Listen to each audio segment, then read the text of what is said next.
TikTok fame overnight, Dakota Olave is now living his dream and does everything he always wanted. With over 9 million followers on TikTok, by the age of 25, he's crushing it. It was not always like that though. The professional ex skateboarder had to deal with a lot of problems in his childhood age. Not only bullying was a big issue, but a big injury was the reason that he was not able to pursue his skateboard career no more, which got him into depression. The most important person in his life was and is his mom till this day from day one. Now he's friends with Gary V and Marshmallow. How he did all that? I had the honor to meet Dakota in September 2021 at a fight streamed by the Mayweather Gym. Listen to this mind-blowing episode coming up now.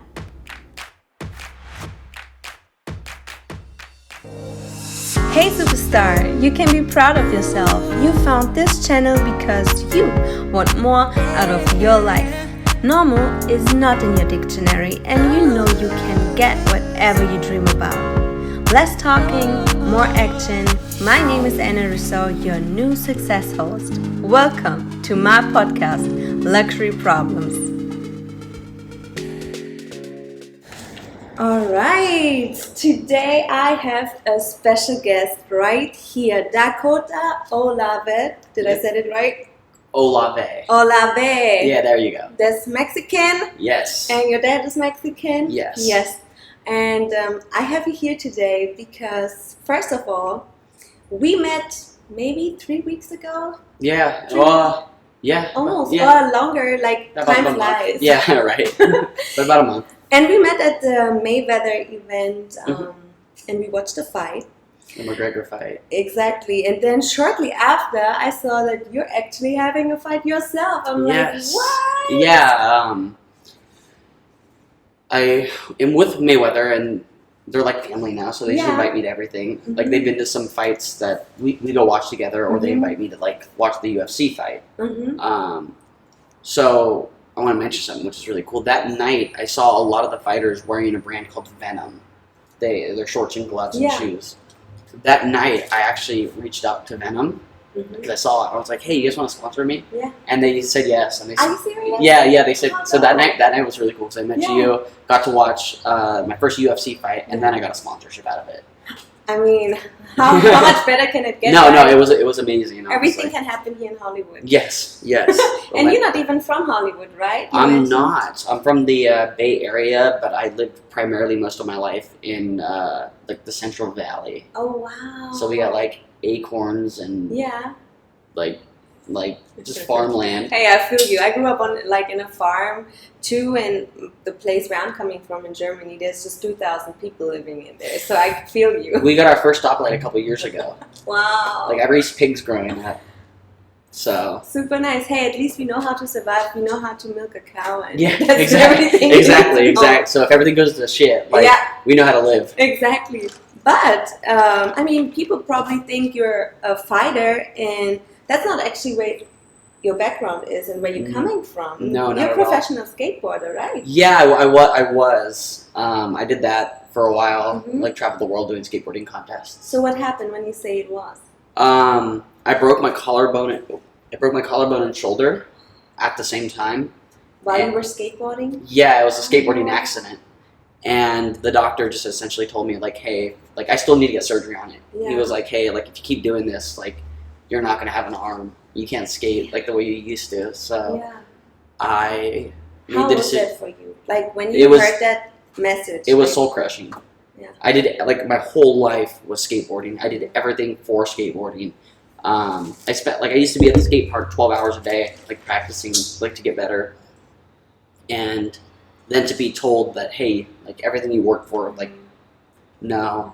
I got really depressed. Oh, I believe you. Yeah. Especially if that's like your childhood dream, but I come down to your childhood dreams in a minute.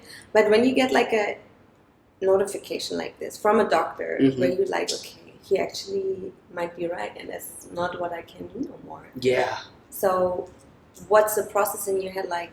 Have you been like, no, I don't believe what the doctor says, I still try somehow? No, because like I've broken a lot of bones, and like if you look here on my wrist, you see this like giant thing. Oh yeah. Like that's gonna be messed up forever. I can't like I can't bend. No, I can't.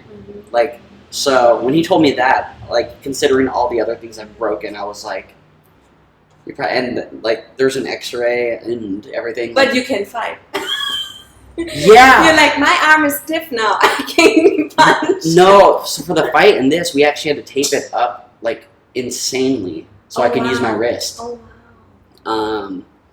But yeah, so he just told me that, and I was kind of like, okay. Like, I was going to school to become a mechanical engineer.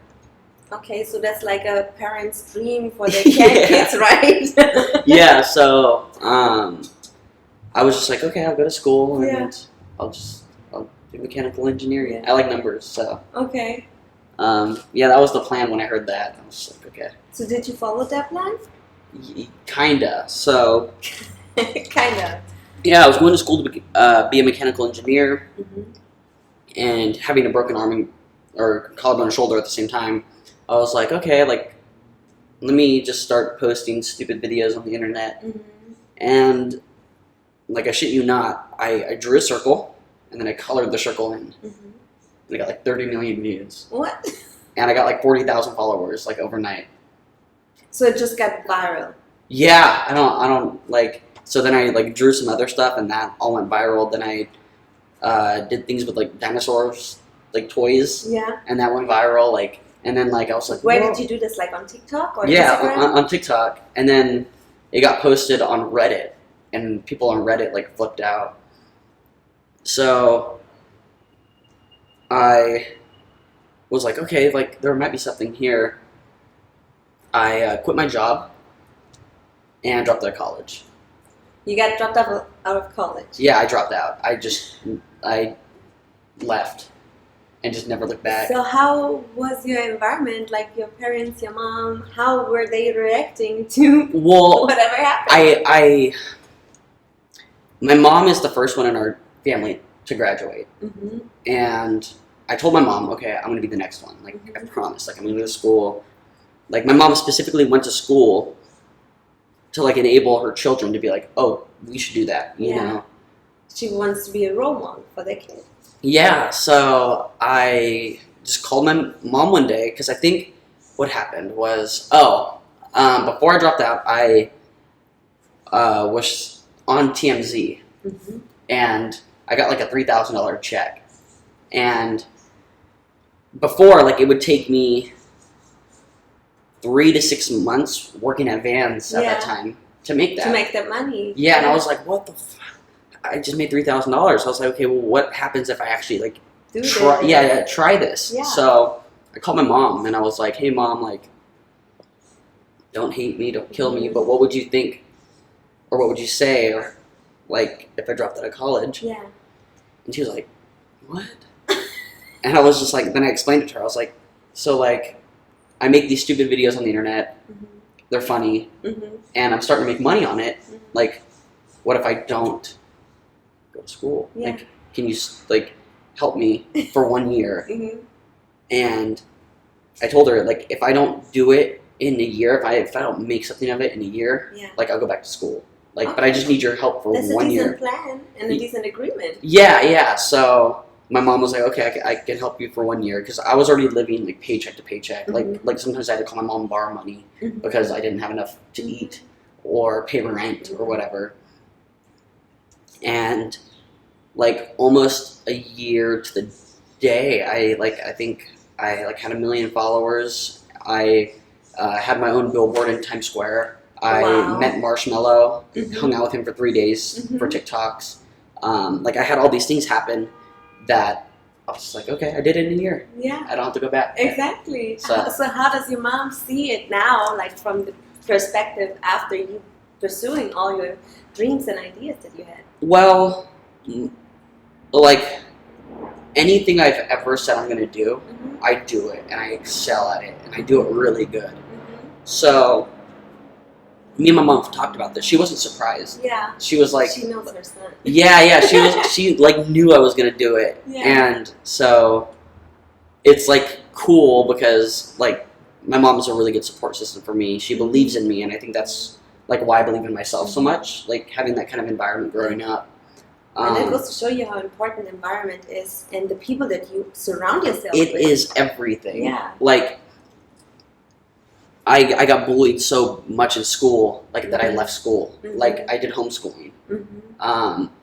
You know, so the first thing I did is I left right after high school to LA to be a pro skater, you know, because it wasn't the environment that was going to help me.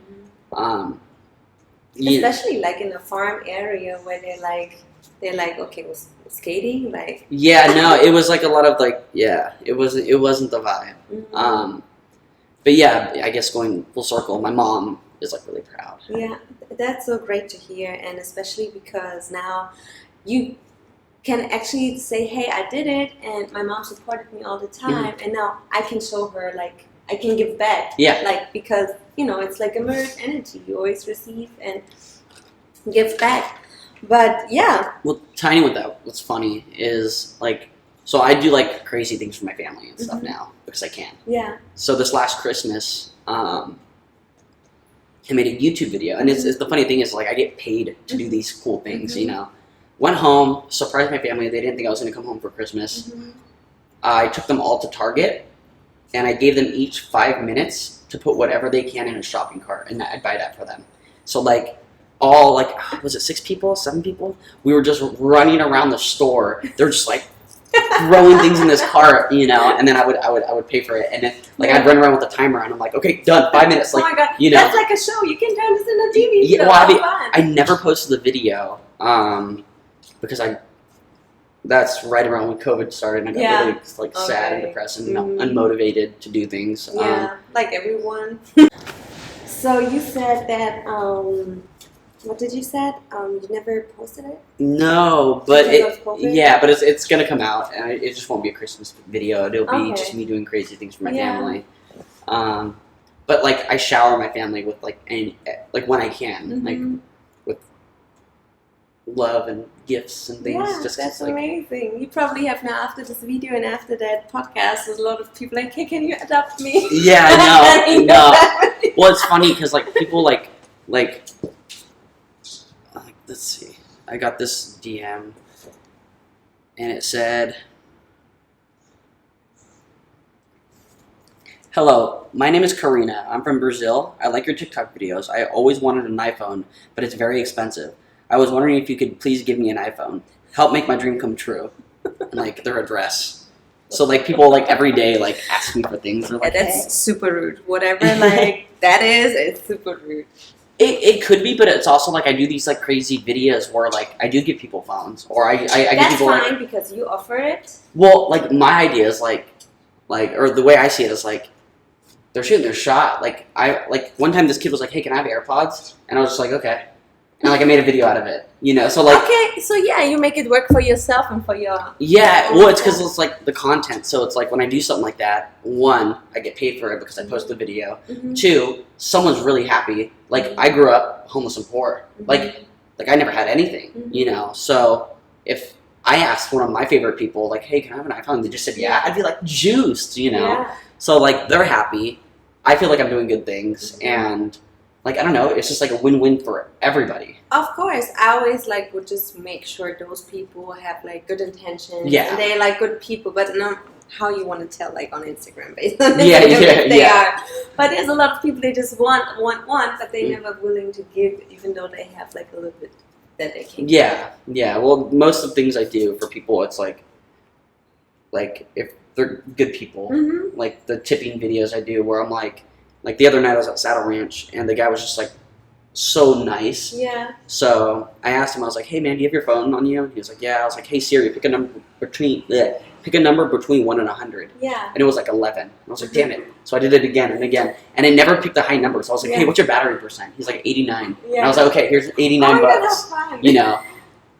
So I like to reward like kindness. And that's stuff. Amazing. That's beautiful. And it will come back. And it already came back. Yeah. Yeah. I'm just really like happy and blessed. So I want to like others to be happy and blessed. So. Oh, absolutely. That's beautiful.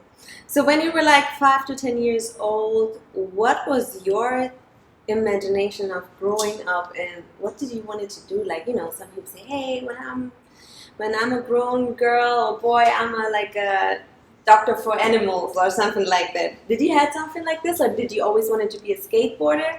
I always wanted to be a skateboarder, but like 5 to 10 wasn't good years for me. Mm-hmm. Like, it was like, what was it? Like, I think when I was 7, Mm-hmm. 7 or 8, my parents got divorced. Mm-hmm. And then my dad was an alcoholic. He lost his job. I watched him go to jail. Mm-hmm. And a lot of other really personal, messed up traumas Mm-hmm. happened. So You have not really had that childhood mindset. definitely not. fantasizing But now my about- life's in my childhood. Like, Yeah. every day I get to wake up, I'm like, I'm a child, let's go. Like I get to have fun every day. Like, I'm a child, you know? Yeah. Like Oh, we always have this inner child with us, and Yeah. in us, we just think when we are grown, we cannot let it out, and we Yeah. have to be like super like serious, and life has to be like this and not like that. well, I feel like that's like life tries to put you in this box. Yeah. And like, I found a way to crack the code where I'm like, I get to enjoy every day. Like, I tell people, like, I'm not surviving life. I'm like living. I'm Mhm. truly living. Like, I get to do whatever I want every day, with a huge smile on my face. You yeah, know. that's how it's supposed to be. So aside from like being a kid and saying I want to be a skateboarder, like Mhm. I don't think I ever like had an idea to do a traditional job Mhm. or anything. Yeah, so that was never in your nature then. No, I don't know. It just never interested me. Yeah. So what was so special for you about skateboarding? Well, skateboarding for me is like I don't have to rely on anybody. Mm-hmm. Like, I can just go do it Mhm. at any time, and it like taught me, or it like for me anyways, it teaches me, because I still skate, that like failures are part of the process, and like, you know that feeling where you feel really good because you like overcame something and you like accomplished something. Yeah. It gives you so much confidence. You do that every single day on a skateboard. Every single time you learn a new trick or do something, there's like that rush, that adrenaline, that feeling of like, I did that, you know. And then it's like it never ends because you're like, okay, let's do another trick, you know. So it's that feeling that I loved so much, I guess. Yeah, that on what you just said is so true, and you can like put this in every single area in your life.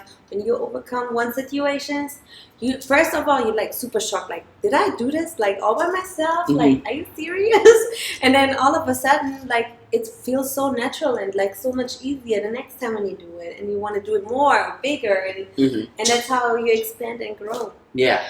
So skateboarding for me was, I got all those feelings from it, and like it just made me feel good. Yeah. Like, not a lot of, like, I tried other sports growing up. Like, I tried baseball. They hardly ever played me. I played the bench. They just benched me every time. And it's a team sport, so depending like what you're better at. Yeah. Like, some people are just not so good in a team. Better by themselves. Or I tried wrestling too. That was like not fun. Mhm. Like, I tried soccer when I was younger. That wasn't fun. So like when I found skateboard, I was like, this is it. This is it. This is it. But yeah. you tried a lot of things, so which is important Yeah. to see what do you really want to do. I mean, we talked already earlier about the society environment. Obviously, it was a huge impact in your life when it comes down to your mom. You had the support, and especially the mental support, to know, hey, whatever I'm doing, like, somebody has my back. Like, Yeah. I'm not just hated and bullied by Yeah. school, that's one thing. But when you come home and your parents are not on your side, Yeah. that's even harder.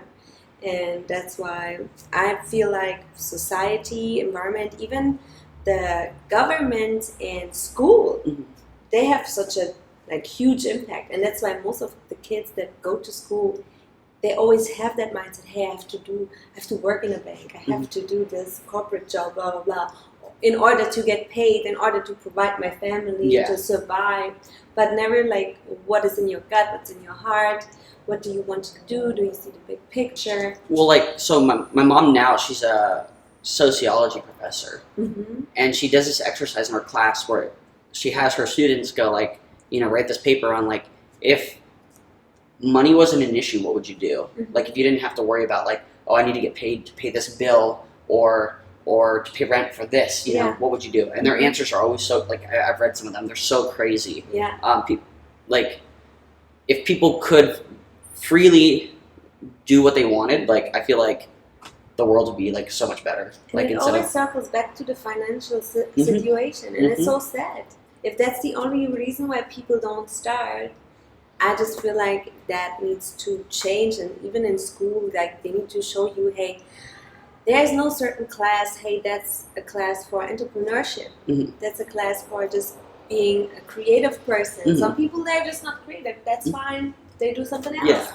But for each its own. So in the same time, I guess my question is, what was your biggest loss and win in the same time? You know, when something falls apart, but then the next time something great happens. I think it might be the situation with your broken shoulder, and then the next time you had like this. So that, like, me breaking my collarbone and shoulder was definitely like my biggest loss and win at the same time. I didn't see it as a win at that time. Yeah, of course. I was mad. I was depressed. I like, I don't know. I just felt like my whole life was just like gonna yeah. And then like when was that, by the way? That was in 2019. So it's not too long ago. Yeah, a couple years ago. And I like look back now and I'm like, I'm so happy I broke my collarbone and shoulder. I'm like, that was the best scene in my life. Like, that's great. You lost and you win at the same time. Yeah. I figured that. I'm telling you right now, like looking at the same exact situation, I have two completely different feelings about it. Like where I'm like I would still be working at Vans, going to school right now if I didn't break my collarbone and shoulder, and I'd be happy about it, which scares me. Yeah. So.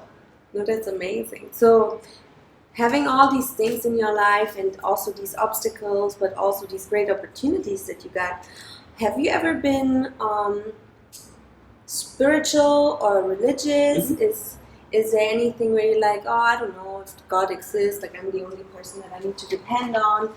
And the reason me asking is because I completely stopped believing in God when I was 8 years old, when my mom passed away. Because I'm like, which God would take my mom, right? That's funny you say that because I had that same feeling when my dad died. Are you serious?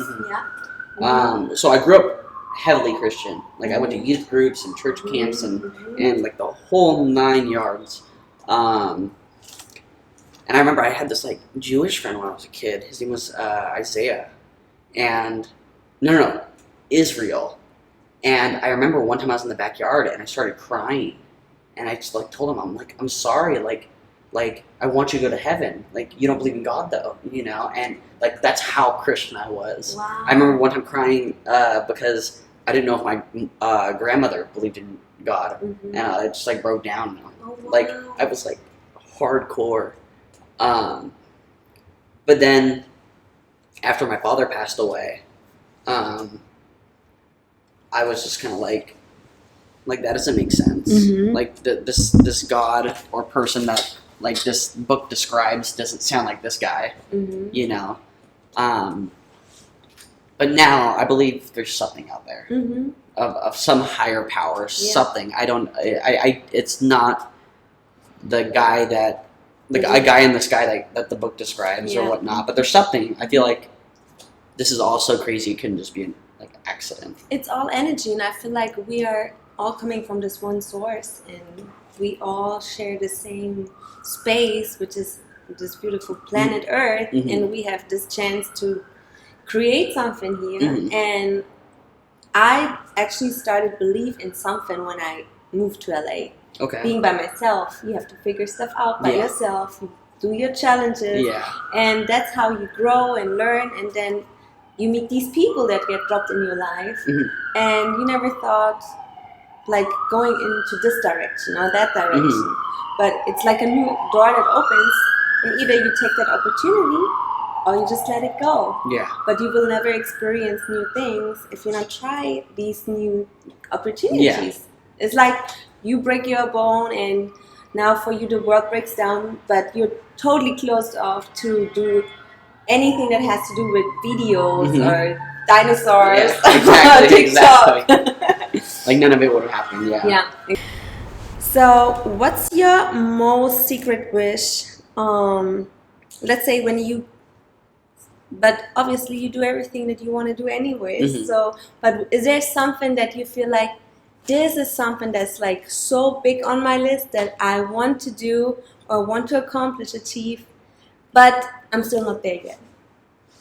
Yeah. And it sounds so cliche. It's funny. I was just talking to my roommate about this yesterday. I want to buy a house and have a wife. So that's pretty simple, right? You would think it's simple. You would think it's simple. Which is funny because like about a year ago, I was kind of like, I don't want to get married or do anything with anybody until like I'm 30. Mm-hmm. But like, I feel like companionship is more important to me now than ever. Mm-hmm. I'm like, because like I'm at a spot in my life where I can do like anything I want, but I want to do it with somebody. I want to experience things with somebody. You want to share it. Yeah. You can do it for yourself, but how much more fun is it? That's what I'm saying. It's so like I don't know, like so that's what I want. Like but that's beautiful. That shows how humble you are. Like you have all these cool things happening in your life, and people think, hey, he probably wants to fly to the Mars or to the moon. Or yeah, no. I don't know. I want to share these cool things that are happening in my life with somebody. Awesome. So, well, ladies, you know what to do under this video, under this podcast. The thing is, though, it's like this like two-sided coin because like I don't want somebody to want me because of what I can do for them. Mm-hmm. I totally feel you. So it's like I don't know. Like I'm more of an introverted person anyway, so like I don't really like going to parties or clubs or like I don't know. A lot of people give me anxiety, you know. And I feel that like number one, LA is not that. Number two, the job I do isn't that, you know. And I feel that because of where I am or who I am, because I don't see it that way, but like it attracts the wrong people, and I feel like it's harder to get what I just said. You just need a good sensor that spies out who's actually serious and who just wants the spotlight. Yeah, right? yeah. So I'm like, I don't know. I feel like I'm like battling that as trying to find that too, and I'm like, ugh. And I feel like whenever the right person is there for you, because we all go through our journey, and you're not the person now that you've been 10 years ago, and you probably had a totally different mindset about where you want to be. If I would have asked you that question maybe 10 years ago, you probably would say, hey, I want to like chill in the mansion, in a mansion with whatever, Snoop Dogg. Well, it's like, I feel like you would ask me that a couple years ago, it would have been like, I want these materialistic items, you know. But like since I've like done social media and whatnot, like I've gotten myself like a lot of nice things, and now like I'm at this point where I don't buy nice things anymore because I would rather spend my money on experiences versus like shoes or like a cool hat. Hey, take a break and then. What experience you have? Hey, I had a great walk down there, Yeah. like where Anna lives. yeah, exactly. You know, so like I don't know. I value just little things now. I guess quality time. Yeah. That's great. I love it. Hey, and the universe will drop the right person when it's meant for you. Yeah, I don't know when it's meant though. That's the thing. Yeah, patience is another thing. The universe and patience is another thing. But I have a question. Who you would love to have dinner with, and what question would you ask that person? Who would I want to have dinner with, and what would I ask them? Somebody like a role model that you always been looking up to, and you really like to get advice from.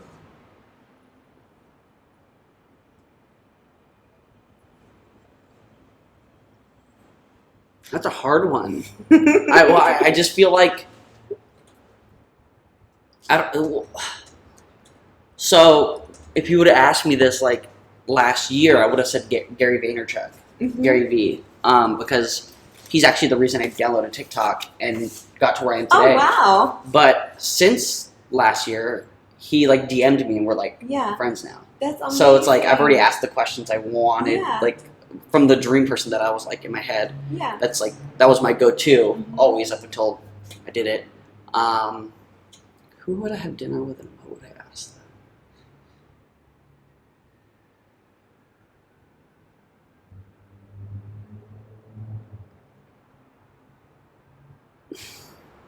You know what? I do another question. Okay. Maybe something comes to your mind. Okay. So, what do you want to tell our future kids on this planet when it comes down to achieving their goals? If they have this feeling of, hey, I have this idea, I want to do this, but what my parents say about it, or what my teachers say about it, like, what do you want to share with the kids out there? What they should Take the risk. take the risk? Take the risk. I know. Like, everybody has, like, this 9-to-5 job for this idea of security. Whether you, like, love your job or hate it, at the end of that 2-week period or whatever, you know you will get X amount of dollars, and then you will feel secure. You feel safe, you know? And they don't take the risk because you're working this 9-to-5 that you hate, or this job that you hate, or you're doing something you don't want to do because of this idea of security. Yeah. If that was eliminated, people would do whatever they wanted to do, or what truly makes them happy. You should, like society has this idea that you're supposed to work for 60 to 80 years and then retire and then live the last 10 to 20 years of your life when you don't have the energy to do what you want to do. No, I don't like that. Take the risk, because you can be 20 and fail for the next 15 years, 20 years, be 40, and then still go back to school or still go do whatever you want to do, and you know, like, take the risk. Take the risk. It takes, like, a lot of dedication, a lot of hard work, and a little bit of luck. But luck isn't, to me, you can make your luck. So, for instance, like, one of my favorite artists is G-Eazy. I'm, like, friends with his manager now. His name is Matty B. And, like, I grew up idolizing them, right? And I met my friend Beth. What did I do? I think somebody was just like, my friend Dylan invited me out to Venice. And from there, I met some other people. We went back to their house, and we were all just hanging out. I met Beth, and then Beth one night, like weeks later, months later, was like, hey, I'm at dinner with, like, Jeezy's manager. Do you want to come out and, like, meet him and stuff? And I'm out. yeah, you know, so all these things happen, and I could sit here and be like I was so lucky to have met Beth for her to invite me. But it's like, I created that luck by saying, when somebody invited me out to Venice, I was like, oh, I'm gonna go do that, you know. Or you can be walking down the street going, I don't know, like, you can create luck. That's what I'm trying to say. Absolutely. It's like, and especially because you already set your intentional thought, like, a long time ago with whatever you try to do. And if you put it out there and you let go and you're not even thinking about it, mostly it happens when you're not thinking about it. Yeah. I mean, like, you don't get lucky by sitting on your couch all day. You can manifest as long as you want, watching the stars. But so you have to just, like, create that luck. But yeah, like, take the risk, dedication, hard work, a little bit of luck, perseverance. You're gonna get a lot of, like, no's or hit a lot of walls, but just, like, keep going. Yeah, and believe in yourself. Like, don't let the naysayers. Like a lot of people will tear you down or say no, or, like, say you can't do that. But, like, I don't know, we're on a floating rock in space. Like, who's to say, like, this one person can tell me no? Like, I don't know.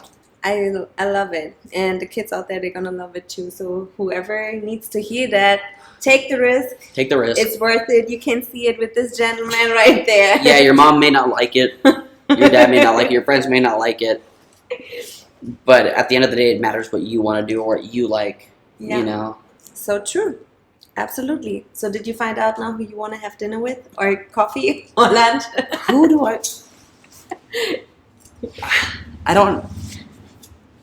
You can still comment under the video. So I don't idolize people. Yeah. Like like You we're know, all sometimes you see people that, for me, for example, yes, I do have some role models that I look up to that are on TV or something, but for me, it's more about people like you, people like somebody else that didn't have anything, but they had the balls to take the risk and to do something. And that's the people that I have on my podcast, because that's the people that I want to have dinner with. And I want to hear their stories, and I want to see how did they do it, because there's people out there, they're on the same point where you have been maybe 10, 15 years ago, and they need to hear it. I don't know. Hey, that's all good. And you had your answer basically already. You had your conversation with Gary. You're cool now, you guys. Well, for the Gary V one, I was just like this guy's a genius, and I wanted to pick his brain. And I already got to do that now. So I'm like, I don't think I've replaced him with anybody else. And I'm like, but that's great. So just leave it like that. Yeah. I love it. I follow him too, by the way. He's like, I just consume his content like crazy. That guy, I swear, is like the motivation king. Like, anytime I watch this video, I'm like, I want to go do this now. Exactly. I don't know, the guy yard sales and makes somebody can make a living off of what he does with the yard sales, or cards, or NFTs, or writing a book, or whatever. Like, he does it all, and I think that inspires me. That I'm like, I can do it all, which is why I skating, art, boxing. I make YouTube videos and TikToks. I'm gonna write a book soon. I make music. Like, I do everything. You know, I don't know.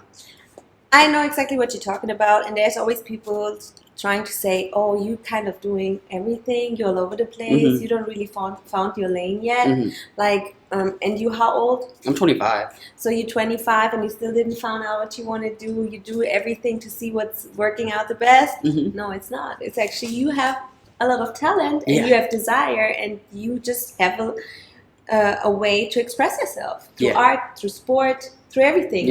I don't know. I feel like that is my lane, doing everything. Like, I don't know.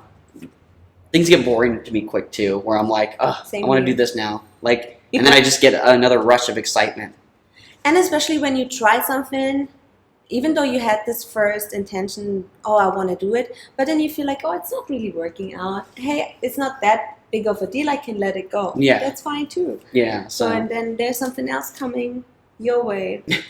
So how do people find you? Tell us which platforms you're on and your handles and everything. I am on every single platform that there is. Wow, okay, that's a statement, people. I am.